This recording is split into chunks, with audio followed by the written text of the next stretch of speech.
Chers amis, chers frères et sœurs, chers bien-aimés dans le Christ, bienvenue en ce quotidien Jésus numéro 224.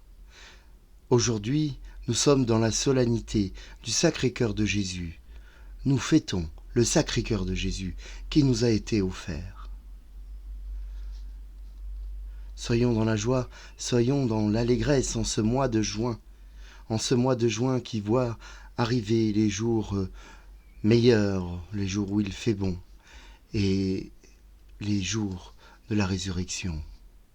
Bienvenue à toutes, bienvenue à tous, bienvenue aux nouveaux priants, bienvenue aux nouveaux abonnés de la chaîne YouTube. Nous sommes réunis au nom du Père et du Fils et du Saint-Esprit. Amen. Confions au Seigneur notre méditation. Prions pour les enfants malades en ce jour du Sacré-Cœur de Jésus, particulièrement pour la petite Alba. Demandons au Seigneur de les guérir. Prions pour les enfants victimes d'abus, pour que justice soit faite. Prions pour toute la création, pour l'humanité, pour que le Sacré-Cœur de Jésus puisse s'y établir durablement. La délivrer de la douleur, de la maladie, de la guerre, de ceux qui l'éloignent de l'amour.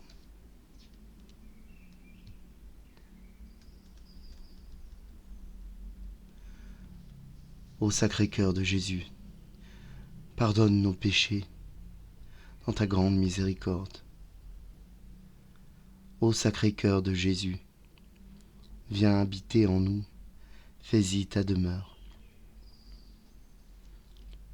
Ô Sacré-Cœur de Jésus, que par toi nous soyons saints et que nous œuvrions pour le bien selon ta volonté. Seigneur, prends pitié.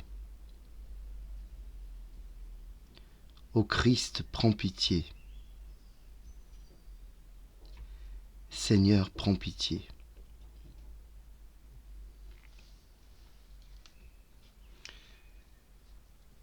Mon éditorial d'aujourd'hui introduit l'évangile que nous allons lire. Évangile qui change sur 3 ans. Un jour, cela faisait déjà plusieurs années que j'allais à Lourdes comme hospitalier pour aider les malades, j'entendis cette parole qui était le thème du pèlerinage. « Venez à moi, vous tous qui peinez. » J'en ai été bouleversé, et d'abord par sa beauté, sa simplicité, sa clarté. Quel Dieu pouvait à ce point être si bon qu'il appelait à lui tous les plus pauvres, les plus malades, les plus nécessiteux à lui. Venez à moi, vous tous qui peinez. Cette phrase est restée en moi, comme gravée. Elle a orienté ma vie, et notamment durant ce temps, j'en ai déjà parlé, où j'ai été infirmier. À peu près durant toute ma carrière et toute ma carrière de soignant, répartie sur une dizaine d'années, je me suis consacré aux soins palliatifs, que beaucoup redoutent. Mais je l'ai trouvé, les soins palliatifs, comme la plus noble des disciplines. C'était un choix, c'était une joie, une véritable mission. Et lorsque je disais cela, je voyais les yeux s'écarquiller. Cela n'avait pas trop bonne presse. Il était plus plaisant de venir pour sauver et guérir. Voir mourir quelqu'un n'est jamais agréable, jamais.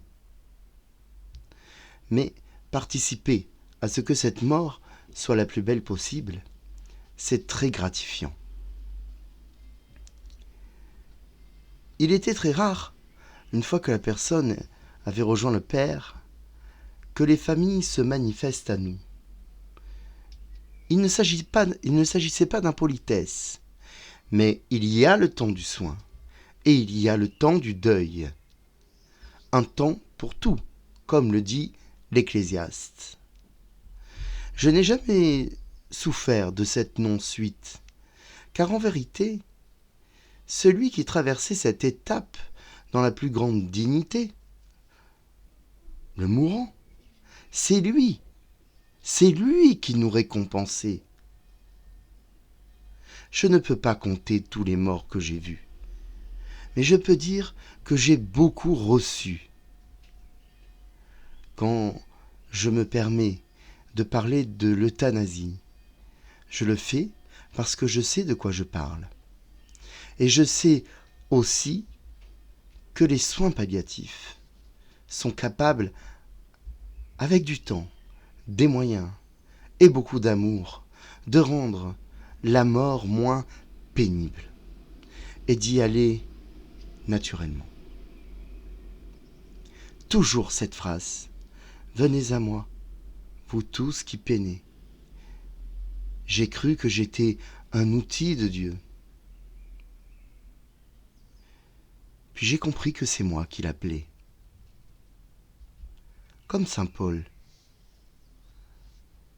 Je ne me compare pas à saint Paul, mais comme saint Paul, je suis tombé de mon cheval. J'ai dû accepter ma maladie, me laisser soigner. C'est maintenant à mon tour d'être le patient. Mais je n'oublie pas, avec les petits de ma classe, des situations difficiles se présentent. Même passés de l'autre côté, nous ne cessons jamais d'être missionnaires.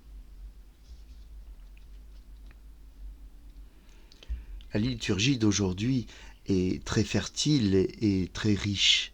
Je vous engage à la lire, à lire tous les textes qui nous sont proposés, et si vous allez à la messe, vous les entendrez. Et notamment la première lettre de Saint Jean qui est magnifique. Nous lisons aujourd'hui dans l'évangile de Jésus-Christ selon Saint Matthieu, au chapitre 11. En ce temps-là, Jésus prit la parole et dit : Père, Seigneur du ciel et de la terre, je proclame ta louange. Ce que tu as caché aux sages et aux savants, tu l'as révélé aux tout petits. Oui, Père, tu l'as voulu ainsi dans ta bienveillance.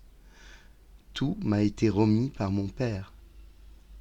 Personne ne connaît le Fils sinon le Père, et personne ne connaît le Père sinon le Fils, et celui à qui le Fils veut le révéler.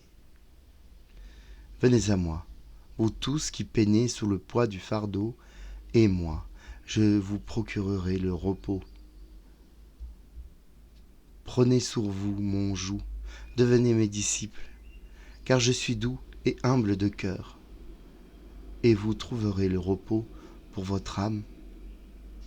Oui, mon joug est facile à porter, et mon fardeau léger.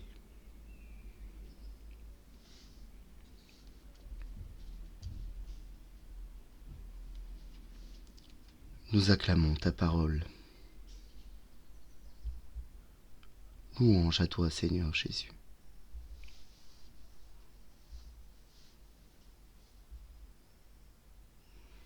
Par son sacré cœur, Dieu est amour. Sacré cœur de Jésus, du fond de moi, je t'aime et j'ai confiance en toi. Ce que nous contemplons aujourd'hui, ce que nous fêtons, ce que nous adorons, c'est un cœur spécial, particulier, un cœur qui a été fait de chair, le cœur de Jésus, du Christ, le cœur de Dieu.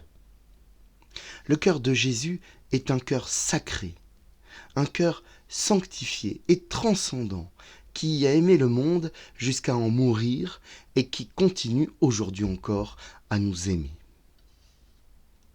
ce cœur, exempt de tout péché, est le seul capable de contenir en lui-même tout l'univers entier et de déverser par flot son amour infini. Ce cœur, nous l'avons entrevu au moment de la crucifixion, lorsque le soldat est venu percer le côté du Seigneur, au lieu de lui casser les jambes pour vérifier sa mort. Ce cœur, percé par la lance, a fait jaillir du sang, le sang pourpre comme l'amour vrai, signe de l'incarnation, et de l'eau, celle du sacrifice et de la divinité. C'est directement du cœur de Jésus que nous recevons cet amour divin dont nous pouvons nous abreuver. Ce cœur, c'est celui du Verbe de Dieu. Il est la deuxième personne de la Trinité, auprès du Père et de l'Esprit Saint depuis les siècles, bien avant la création du monde. C'est par ce cœur d'amour que tout fut créé, que tout a été donné au monde, par lui et pour lui et en lui, parce que l'amour ne se contente pas de lui-même, mais se partage et enfante. Ce cœur a guidé son peuple sur les chemins d'Abraham, d'Isaac et de Jacob, l'a libéré de l'oppression égyptienne par Moïse, Moïse le maître, devant qui les eaux se sont ouvertes, Moïse qui a reçu la loi, qui a conclu la première alliance. Ce cœur, c'est bien celui de l'alliance que Jésus est venu accomplir dans sa plénitude au jour de la passion et de la résurrection, lorsqu'il fut donné en sacrifice pour l'expiation des péchés du monde. Ce cœur, c'est un cœur fidèle à son peuple, à ses promesses, un cœur fidèle à son Père. Comme Jésus a été fidèle au Père, nous devrons lui être, à notre tour, fidèles, vraiment et totalement.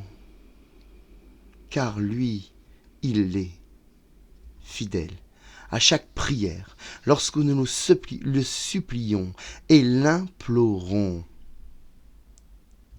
Ce cœur, c'est celui qui nous fait nous aimer, car l'amour vient de Dieu. Uniquement de Dieu.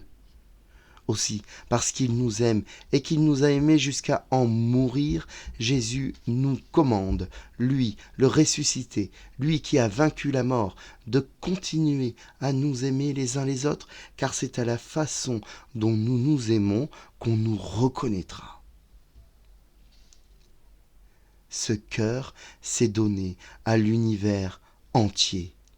Ainsi, c'est le monde dans son entièreté que nous devons aimer, quel qu'il soit. Noir ou blanc ou vert, le monde entier a besoin de l'amour de chacun de nous. Ce cœur, il nous aime. En nous aimant, le Seigneur demeure en nous. Si seulement nous lui faisons une place, si nous lui ouvrons notre propre cœur pour qu'il y dresse sa tente. Ce cœur, si nous le laissons agir en nous, nous serons remplis de sagesse et d'amour dans l'abandon total. Ce cœur, ce sacré cœur, nous devons le proclamer partout, à tous, sans réserve, éclairé par l'Esprit Saint, éclairé par cette eau et ce sang que nous avons reçus, pour que nous ne soyons pas un figuier stérile rempli de feuilles, mais un figuier qui donne du fruit, un fruit abondant, un fruit qui demeure et qui transmet à l'autre la possibilité de croire. Ce cœur, il s'est donné entièrement. Il a sauvé le monde. Le Fils unique de Dieu a sauvé le monde. Jésus, par son sacrifice sur la croix, a sauvé le monde et l'humanité. Ce sont tous les péchés qu'il rachète depuis l'originel, celui d'Adam et Ève, pour nous permettre d'accéder au royaume des cieux. Ce cœur est bienveillance totale, miséricorde vraie, qui se donne sans mesure, sans demi-mesure. Ce cœur n'a pas fini de saigner et de pleurer pour nous qui sommes pécheurs, pour nos ignominies, pour nos guerres fratricides, comme en Ukraine, en Israël et dans beaucoup d'autres endroits, terriblement. Ce cœur nous fait connaître le Père, car nul ne peut voir le Père à part Jésus. Et c'est donc par Jésus que nous y accédons. Oui, comme Jésus est en lui. Le Père étant Jésus. Et puisque Jésus demeure en nous, il vient avec tout le mystère de la Sainte Trinité.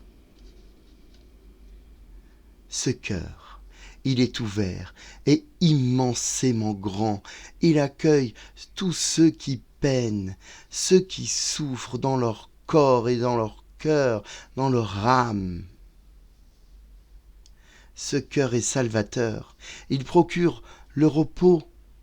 En lui, nous pouvons poser nos têtes et nos membres épuisés pour respirer le bon air.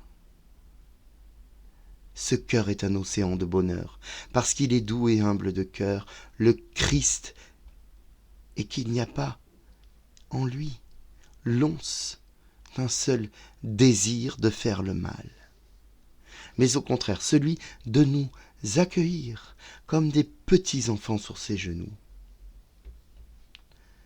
Ce cœur a tant souffert, ce cœur a tant donné. Ce cœur, par la résurrection, il est transcendé. Son fardeau est rendu léger. Et comme sur la croix, Jésus ne nous laisse pas. Jésus laisse son fardeau rendu léger pour prendre nos péchés, pour nous en délivrer.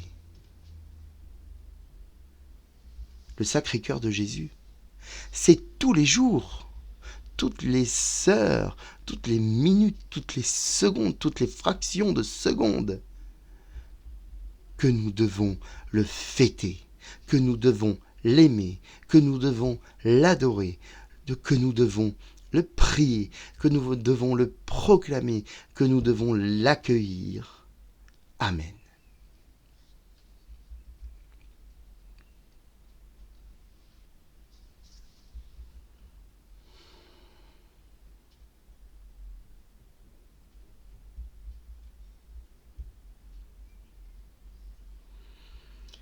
Très chers frères et sœurs, comme chaque jour, vous pourrez lire le passage de l'office des lectures aujourd'hui par Saint Bonaventure sur l'arbre de vie.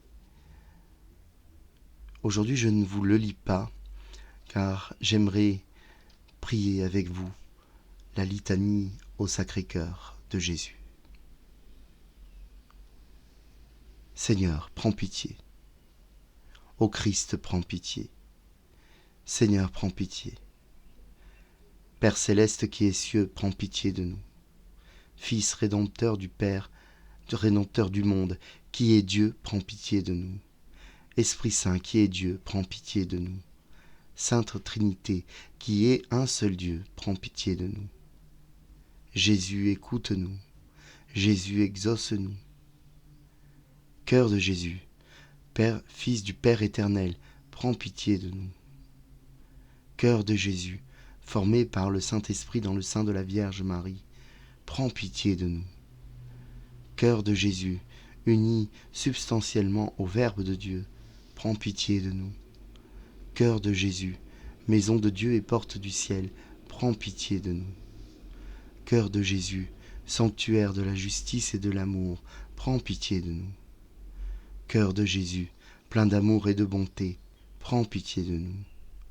Cœur de Jésus, très digne de toute louange, prends pitié de nous. Cœur de Jésus, dont la plénitude se répand sur nous tous, prends pitié de nous. Cœur de Jésus, patient et très miséricordieux, prends pitié de nous. Cœur de Jésus, source de vie et de sainteté, prends pitié de nous. Cœur de Jésus, propitiation pour nos péchés, prends pitié de nous. Cœur de Jésus, broyé à cause de nos crimes, prends pitié de nous.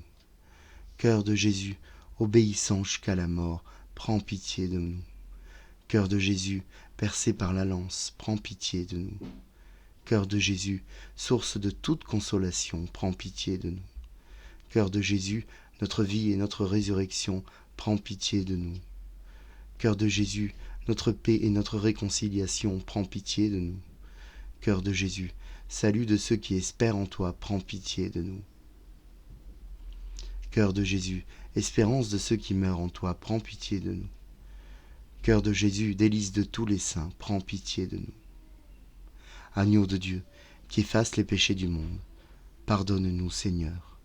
Agneau de Dieu, qui efface les péchés du monde, exauce-nous, Seigneur. Agneau de Dieu, qui efface les péchés du monde, prends pitié de nous, Seigneur. Jésus, doux et humble de cœur, rends notre cœur semblable au tien.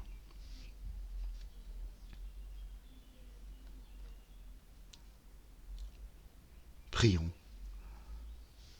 Dieu Tout-Puissant et Éternel, considère le cœur de ton Fils bien-aimé, ainsi que les louanges et les satisfactions qu'il t'a offertes au nom des pécheurs.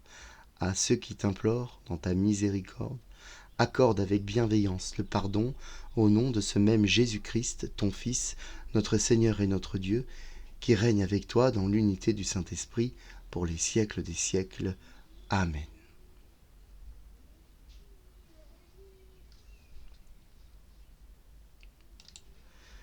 Chers frères et sœurs, je vous souhaite un bon vendredi et une bonne fête du Sacré-Cœur de Jésus. Je suis persuadé que ce cœur auquel il nous donne accès, c'est par lui que nous pouvons vivre de notre foi dans ce que l'on appelle un cœur à cœur, une discussion entre un cœur, une âme et un autre cœur. Sauf que ce cœur est divin, c'est le cœur de Jésus-Christ. Ne cessons jamais d'être tournés, de rester tournés vers le cœur de Jésus-Christ, d'où sort le sang et l'eau. Abreuvons-nous à cette source qui nous donne la vie, à cette source qui nous donne la force, à cette source qui nous donne le zèle dans la mystique de notre prière et le mystère de l'Eucharistie. Demandons au Seigneur et à son Sacré-Cœur, par son Sacré-Cœur, de nous bénir grandement, lui qui est Père, Fils et Saint-Esprit. Amen. Bonne journée, bonne fête du Sacré-Cœur. À demain.